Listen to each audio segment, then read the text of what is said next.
మాజీ ఎమ్మెల్సీ మాజీ ఎమ్మెల్సీ ఆదిరెడ్డి అప్పారావు అండి, రాజమండ్రి ఆదిరెడ్డి అప్పారావు గారు. ఆయన ఒక మహిళతోటి మాట్లాడుతున్న విధానం మీరు వింటే కనుక, ఏంట్రా ఇంత పెద్ద పెద్ద హోదాల్లో ఉంటారు, ఇంత పెద్ద పెద్ద పదవులను అధిరోహించారు వీళ్ళు మాట్లాడే విధానం ఇంత దారుణంగా, ఇంత దరిద్రంగా ఉంటుంది ఏంట్రా బాబు అనిపిస్తుంది మీకు వాస్తవంగా అయితే కనుక. ఓ మహిళతోటి, సాటి మహిళతోటి మాట్లాడే విధానం అంటే అధికారం ఉంది కదా అని అహంభావమా, లేకపోతే అధికారం ఉందని దాన్ని ఎలా అయితే అలా మనం వాడొచ్చు అని ఒక గర్వమా అర్థం కాదు నాకు. అంటే ఆయన మాట్లాడే మాటలో ఆ విధానం, అంటే ఒక ఆడియో కాల్ అయితే లీక్ అయింది. ఆ ఆడియో కాల్లో ఆయన మాట్లాడుతున్న విధానం చూస్తే కనుక మీరైనా సరే, అని నేను అన్నానని కాదు, కానీ నేను అది పెడతాను, మీరు విందురు కానీ, మీరు విని మీ అభిప్రాయం చెప్తురు కానీ. కాబట్టి అంటే మీ అబ్బాయి ఎస్ఐ ఉద్యోగం తీయించేస్తానంటున్నాడు ఆయన. ఒక మాజీ ఎమ్మెల్సీ ఎస్ఐ ఉద్యోగం తీయించేస్తారట. అంటే అధికారం చెప్తానుగా, అధికార దర్పం అలా ప్రదర్శిస్తారేమో వీళ్ళంతా కూడాను. కులం అండి మెయిన్, కులం. నేను అన్నానని కాదు, కానీ ఈ కుల రాజకీయాలు ఉన్నంతకాలం ఈ దరిద్రం మనల్ని వదిలిపోదు. ఈ కుల రాజకీయాలు చేసినంతకాలం ఇలాగే ఉండిపోతాం. కులం అనే దాని మీద, కులం గోడల మీద రాజకీయం కట్టుకుంటున్నారు చూసారు, అది మమ్మాడికి తప్పే. ఆ గోడలు కూల్చాల్సిందే. కులం కులం కులం కులం కూడేస్తుంది ఏంటండి నిజంగాను. ఎంత దారుణంగా తయారైపోయాడు కుల రాజకీయాలే. అంటే ఆడు మావోడా కాదా, ఈడు మావోడైతే ఆడేం తప్పు చేసినా పర్వాలా. ఇప్పుడు మీకు ఎగ్జాంపుల్ చెప్పమంటారా, ఇప్పుడు డ్రగ్స్ కేసులో దొరికేసినాడు మనోడు కాదు ఏంటి, ఏదైతే కొన్ని రాసలీలలతో దొరికేశాడు అన్నవాడు మనోడు, అది మనం కాపాడాలి, అది మనం సేవ్ చేయాలి.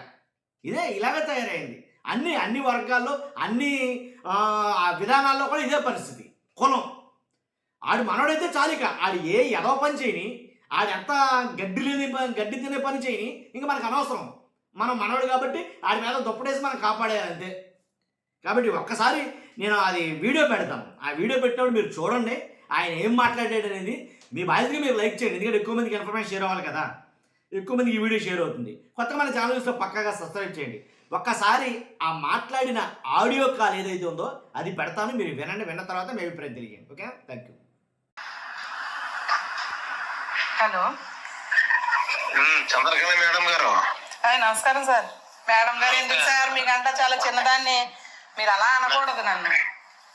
నాకన్నా చిన్నదండి, ఎందులో చిన్నదండి మీరు? ఎందుకు చిన్న కాదు సార్, మీతో సమవుజ్జినా సార్, నేను మీతో ఎందులోనూ సరిపోను. మీ పెళ్లిలో ఏనండి, చెప్పండి సార్. పెళ్లిలో అమ్మాయి ముత్యాలరావు అల్లు సత్యనారాయణ కలిశారు. మా సాగర్ బాబాయ్ మొత్తం కలిసారండి, చెప్పారు. సాగర్ ఎవరు? మీరు పక్కన కూర్చుని భోజనం చేశారు కదండి, మా నాగార్జున సాగర్, తూము సూర్యనారాయణ గారు అబ్బాయి. తూము సాగరా? మా సొంత బాబాయ్ అండి. బాబాయ్ మరి వాళ్ళు అంటారు మీ ఆయన పేరు అప్పారావా? అవునండి. అప్పారావు చచ్చిపోయాడండి. అవునండి అంటున్నారు. ఆడు ఎవడో జానా డోనా? జానే అండి. ఆ జాన్ గారు మీ ఇంట్లోంచి వెళ్ళినంత వరకు శనిగ్రహం వదలదు, ఆడే సృష్టిస్తున్నాడు ఇవన్నీ. మీరు అలా అనకండి సార్, మీకు ఒక్క మాట సార్, అలా చెప్పండి. ఆడికి నీకు ఏంటి సంబంధం? మీ ఇంట్లోనే ఉండిపోతున్నాడట. మరి మాకు అతను లేకపోతే గడవదండి, ఎందుకంటే మాకు చిన్న పిల్లలు ఉన్నారండి, నేను చూడలేను ఒకదాన్ని. పిల్లలు స్కూల్కి దింపుతాడు, ట్యూషన్కి దింపుతాడు, తీసుకొస్తాడు. మీ అబ్బాయి ఏమో ఎక్సైజ్ ఎస్ఐయా? అవునండి. మరి మనుషులు జీతం బోర్డు వస్తుందా? అంటే అబ్బాయి చూడలేడు. చిన్నపిల్లలు ఎవరి పిల్లలు? మా కూతురు పిల్లలు. ఏ కూతురు చూసుకోదేటి? మా కూతురు ఇక్కడ ఉండదు కదండి. ఎక్కడ ఉంటది? ఖతార్లో ఉంటదండి. ఖతార్లో? అవునండి. మరి ఆడేనండి, ఆ షెడ్యూల్ కాస్టోడే కావాలా? ఆ షెడ్యూల్ కాస్టోడే కావాలా? ఇంకా అలా క్యాస్ట్ అది ఏముంది సార్, మాకు నమ్మకం అయినోడు ఇప్పుడు కాదు. ఆడు ఓవర్ యాక్షన్ చేసి ఇంట్లోంచి గట్టించేస్తాను, సార్ మీకు ఒక్క మాట అండి, మీరు వినకపోతే మీరు అలా ఎలా సార్? నేను మీతోటి తలపడేటంతటి దాన్ని కాదు.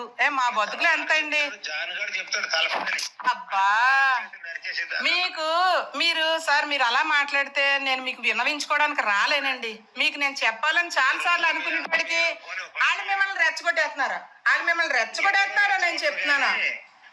మీ అబ్బాయిని కూడా కొల్లి రవీంద్ర గారికి పిలిపిస్తున్నాను. పిలిపించండి, మేము వస్తున్నామండి. కొల్లి రవీంద్ర గారి దగ్గరికి మొన్న వెళ్ళామండి. రావాలండి, ఎందుకంటే కొల్లి రవీంద్ర ఏడిపించేయండి జాన్ గారిని పట్టుకొని అని అన్నాడా? అలా ఎందుకంటాడండి అతను? అలా ఎందుకంటాడండి? అన్ని మాట్లాడదామమ్మా అని చెప్పి అన్నారండి. అన్ని మాట్లాడదామమ్మా, నేను ఖాళీ చూసుకు ఊరిపోయాడు అని చెప్పపోయారా? అలా ఎందుకు చెప్తాను సార్? ఆదిరెడ్డి అప్పారావు గారు దన్ను చూసుకుని వీళ్ళు విర్రవీగిపోతున్నారని చెప్పానండి. ఎవరు విర్రవీగిపోతున్నారు? రౌతులపూడి వాళ్ళండి.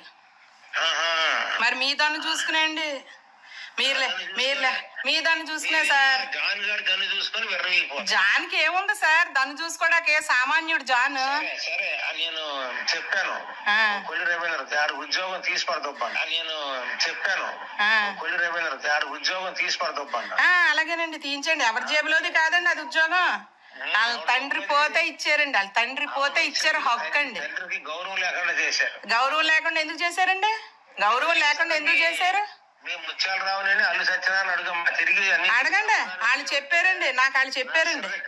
ఏంటి ముత్య అన్ని చూసుకొని అంటే ఆదిరెడ్డి దుర్మార్గుడు అని అన్నాడా కొల్లి రవీంద్ర? అలా ఎందుకంటారు సార్? ఎవరికి ఇచ్చే గౌరవం వాళ్ళకి ఇస్తారండి. మీకు మేము ఎప్పుడు గౌరవం ఇస్తాం.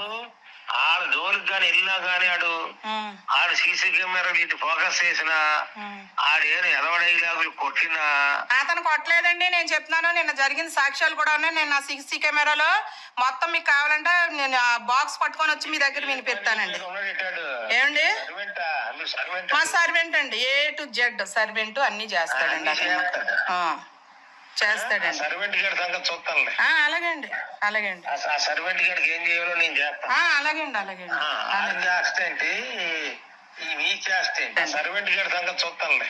అలాగండి. ఆ సర్వెంట్ గారికి ఏం చేయాలో నేను చేస్తాను. అలాగండి.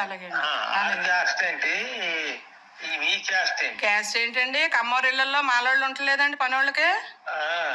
చాలా తెలివైందని చంద్రకళ. అలాగే సార్, మీతో తలపడేటంతటి దాన్ని కాదు అప్పారావు గారు. నేను మీతోటి తలపడేటంతటి దాన్ని కాదు, మీకు సమఉజ్జీని కాదు. మీరు తలపడండి, నేనెందుకు తలపడతాను? మేమెంత, మా బ్రతుకులు ఎంత? మీరు కాదు అక్కడికే ఉండు. నేను రేపు సెక్షన్ జరుగుతున్నాయి, నేను వెళ్తున్నాను. మీరు వస్తానంటే రండి, అప్పుడు చెప్తాను. వస్తానండి. అక్కడ కొల్లి రవీంద్రతో చెప్పి మీరు వేసిన యాసాలు, ఆ జాన్ గారు వేసిన యాసాలు ఇవన్నీ చెప్తాను. మీరు చూడలేదు, మీకు చెప్పిని మీరు విన్నారు. మీరు ఒకళ్ళు చెప్పిని మీరు విన్నారు, మీరు చూడలేదు. మాట్లాడేది మాకు తప్పు ఎందుకు మాట్లాడతాడండి? అతను నాతోటే మాట్లాడాడు. మాల మహానాడు ఉందంటాడు. నేను విన్నానండి. మాల మహానాడు ఉంటే నా దగ్గర మాల మహానాడు మాదిగ మహానాడు కూడా ఉన్నారు. చెప్పారండి మీరు. విన్నానండి నేను. అది గురించి ఆ మాల మహానాడు ఏంటో చూపించు. మనం నాకు ఎవడో మన చంద్రబాబు నాయుడు గారు వస్తే ఆ పెనుగొండలో ఉన్నప్పుడు నన్ను దగ్గరకు వచ్చాడు. అవునండి. మా ఊళ్ళో ఏదో ఇబ్బంది పెడుతున్నారంటండి, మా ఊరికి మాల మహానాడు ఉందండి అన్నాడు. అవునండి. మాల మహానాడు అంటే మేము మాల మహానాడు ఇప్పుడు అలా కాదు సార్, ఇప్పుడు అవన్నీ కాదు సార్. నేను అసలు మీతో మాట్లాడదామని రావడానికి వద్దామని వియ్యలపురం దాకా వచ్చాక మా ముత్యాలరామయ్య వాళ్ళు వద్దమ్మా ఇప్పుడు మన వాళ్ళు ఎవరు అందుబాటులో లేరన్నారు. నేను మా పిల్లోడేమో మా ముత్యాలరామయ్య అండి. రోజు కలుపుతున్నాడు నన్ను. రోజు ఎందుకు కలుపుతాడండి? ఆయన నడవలేడు. 12 గంటల దాకా ఆయన పూజ అవ్వదు. దూరం ఫోన్లండి, కలిస్తే కలిసారు. అవునండి. ఈ మధ్య ఫంక్షన్లు అయ్యాయి కదండి. మా ఇంకో మా చంటి మామయ్య కూతురు పెళ్లికి కూడా మీరు వచ్చారు. అన్ని తెలిసాడు. అలాగే వాళ్ళు మీ మీద మంచి అభిప్రాయం చెప్పలేదు నాకు. మరి అలా కాదు సార్. చంటి మామయ్య బుల్టి మామయ్య మీ సాగర్ కూడా చెప్తాను ఇప్పుడు. నేను చెప్పానండి. చెప్పండి. చెప్తాను. చెప్పి మీ మీద మంచి అభిప్రాయం లేదు. ఇప్పుడు అలా కాదండి, ఒకళ్ళ అభిప్రాయం. ఫైనల్ గా చెప్తున్నా నీకు. చెప్పండి. నీ బతుకు నువ్వు బతుకు. నేను అక్కడ అడిగెట్టానంటే బేభత్సం అయిపోయి తేలిపోతాయిలే. సరే, త్వరలోనే తేలుతాను. సంగతి తేలుతాను. తేల్చేయండి తొందరగా. మరి తేల్చేయండి అని చెప్తున్నా. పొగరు కాదు సార్, ఆత్మస్థైర్యం అండి నాకు. ఎందుకంటే నేను తప్పు చేయలేదు కాబట్టి నాకు ఆత్మస్థైర్యం. ఎవరండి? మేము దిక్కులేని వాళ్ళం, మమ్మల్ని దిక్కులేని వాళ్ళని చేసి మమ్మల్ని కొట్టించారు. దిక్కులేని వాళ్ళం మేము బతుకుతున్నాం. వాళ్ళు దిక్కులేని వాళ్ళ, వాళ్ళకి పెద్ద దిక్కు మీరుండి చెప్పి నింపేయను లేదా పెట్టాయి. నాటకాలు చెబుతున్నావా? నీ బతికేంటూ బయట రోడ్డు మీద పెడతాను చూడు. అలాగేనండి, పెట్టండి పెట్టండి. నాటకాలు చెబుతున్నావు, సమాధానం చెప్తావా? నువ్వు ఎదరదాని నువ్వు అదేంటండి, అడిగిన దానికి చెప్పొద్దండి? మీరు అడుగుతున్నారో నేను చెప్పొద్దా? మాట్లాడుతున్నావు. కాదండి, మీరు అడిగిన దానికి చెప్పొద్దా? ఆడు అన్ని చేసి పెడతాడు కదా, ఇది కూడా చేయమని చెప్పు. నాకు మాటలు సమాధానం ఇవ్వమనండి. అది మారు కరిగ్గా అడ్డగోలుగా నరికెత్తానండి. అలాగే. ఏమనుకుంటున్నాడు? మీరు చంపేసినా పర్వాలేదండి, మీరు కొట్టించినా పర్వాలేదు, ఏం చేసినా పెద్దలో ఆ పుణ్యం మీరు కట్టుకోండి. పూసిగాడండి అని చెప్పు. కట్టుకోండి, పుణ్యం మీరు కట్టుకోండి. ఏం చేసినా పర్లేదు, మీ కుటుంబాలకి తరతరాలు ఉంటాయి. ఏవైనా ఏం చేసినా. ఏదో దేవుళ్ళు పెట్ట. ఏమండి, ఎందుకు పెట్టకూడదు? కడుపు మండితే తల్లి కడుపు మండితే ఏదైనా జరుగుద్దండి. మీరు ఏం అన్యాయం చేశారో మాకు ఏం అన్యాయం చేశారో మీకు తెలుసు. మీరు ఒక అబద్ధ పాళ్ళను పట్టుకొని మీరు వాళ్ళది రైట్ అనుకుని మీరు మాట్లాడుతున్నారు. మీరు అలా మాట్లాడుతున్నారు. నువ్వు అలా మాట్లాడుతున్నావు, ఎలా మాట్లాడుతున్నావు అంటే చాలా దూరం వెళ్తుంది సార్. మీరు మాట్లాడేది తప్పండి. వాళ్ళని వెనకేసి వస్తున్నారు. నన్ను తప్పంటాకి ఇవాళ రాజమండ్రి కాదు, చుట్టుపక్కల గ్రామాలు ఆదిరి తప్పని ఎవడో అనరు. మరి ఒక ఆడదాన్ని పట్టుకుని అలా తిడుతున్నారేంటండి మీరు? ఏంటి ఆడదాన్ని పెట్టుకుని? నేను ఏమన్నా మీ పట్ల తప్పు చేశానా? నువ్వు మాట్లాడితే ఇంకా నువ్వు వదిలే, సీఏ దగ్గరికి వెళ్ళి మాట్లాడి చెప్పుకోండి. అలాగే సీఏతో మాట్లాడుకు వెళ్ళి. అలాగే. ఏంటి నా తప్పు అని చెప్తావా నువ్వు? మీరు ఆడదాన్ని తిట్టడం తప్పు కదా సార్? నువ్వు ఆడదాని ఏంటి? అసలైన ఆడదానివి కాదు నువ్వు. నేను రెచ్చగొట్టి పంపిస్తాను. జాయిన్గడ వెళ్ళిపోయి మొక్కలకు నీళ్ళు వేసి చూపించేసి 4 రోజులు పంపేస్తాను. 4 రోజులు ఆడ సంగతి ఏంటో తెలుపుతాను చూడు. నువ్వు రా, రేపు 2 రోజుల్లో ఇగో ఈ శనివారంలో కూడా ముత్యాలు రా. వాళ్ళ దగ్గర రాకపోతే మాత్రం వాళ్ళ చేత ఫోన్ చేస్తాను. తర్వాత సంగతులు చూస్తాను. తర్వాత మంత్రి దగ్గరికి వెళ్తున్నాను. నేను వెళ్ళినప్పుడు చెప్తాను విషయాలన్నీ. మంత్రితో ఆల్రెడీ చెప్పాను, అది మర్చిపోయి ఉంటాడు. అప్పుడు మీ ఓడికి ఏం చేయాలో చెప్పండి. అలాగే.